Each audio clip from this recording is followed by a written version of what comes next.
Sini kereta berhenti, 2 orang turun, terus masuk dalam, pukul dia orang. Tapi tak tahu lah dia orang ada pakai parang ke apa, tak tahu lah. Itu kena pukul ni orang, masuk dalam sini, masuk balik. Saya tutup gate lah. Tutup gate, sekejap polis ramai. Berapa ramai lebih kurang? Dia orang mari. Saya nampak 2 orang juga. Tapi dalam sana saya tak ada orang.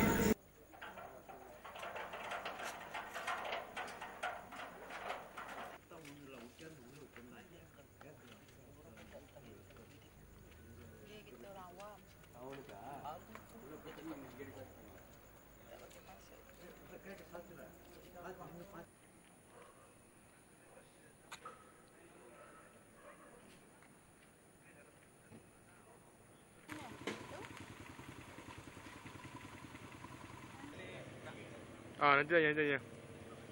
Tak apa. Abang teruskan je kerja abang.